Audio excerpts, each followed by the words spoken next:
महाराष्ट्र राज्याच्या 67व्या स्थापना दिनानिमित्त सांगलीत पालकमंत्री चंद्रकांत दादा पाटील यांच्या हस्ते ध्वजारोहण करण्यात आले।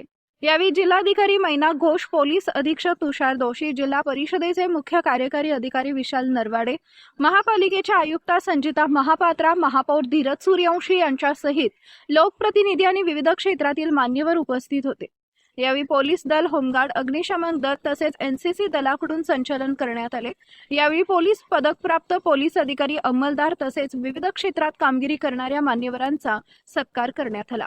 छत्रपती शिवाजी महाराज, डॉक्टर बाबासाहेब आंबेडकर, महात्मा ज्योतिराव फुले यांच्याविषयी कुणीही अपशब्द बोलणं चुकीचं आहे, पण बोललेल्या शब्दाचा विपर्यास करणं हे सुद्धा चुकीचं आहे, असं मत पालकमंत्री चंद्रकांत दादा पाटील यांनी व्यक्त केले। ध्वजारोहणानंतर पालकमंत्री चंद्रकांत दादा पाटील हे प्रसार माध्यमांशी बोलत होते।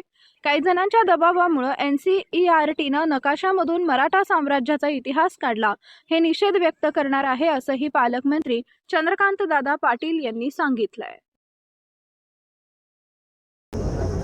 बागेश्वर बाबांनी काय म्हटलं ते बरोबर चुकीचं याच्यामध्ये मी जाणार नाही, पण छत्रपती शिवाजी महाराज असतील, डॉक्टर बाबासाहेब आंबेडकर असतील, ह्या सगळ्याच आपल्या ज्या ऐतिहासिक पूर्वज आहेत, ऐतिहासिक म्हणजे इतिहासात घडून गेलेले सामाजिक पूर्वज आहेत, म्हणजे सामाजिक सुधारणा ज्यांनी केल्या आणि ते आपले पूर्वज आहेत, म्हणजे महात्मा ज्योतिराव फुले, डॉक्टर बाबासाहेब आंबेडकर। या विषयामध्ये कोणीही अपशब्द बोलणं चुकीचं आहे, पण बोललेल्या शब्दाचा विपर्यास करणं पण चुकीचं आहे।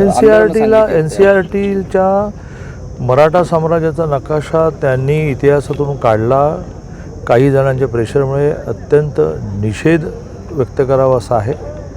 आणि आज सांगलीमध्ये एक मोर्चा निघतो आहे सातारच्या राणीसाहेबांच्या नेतृत्वाखाली।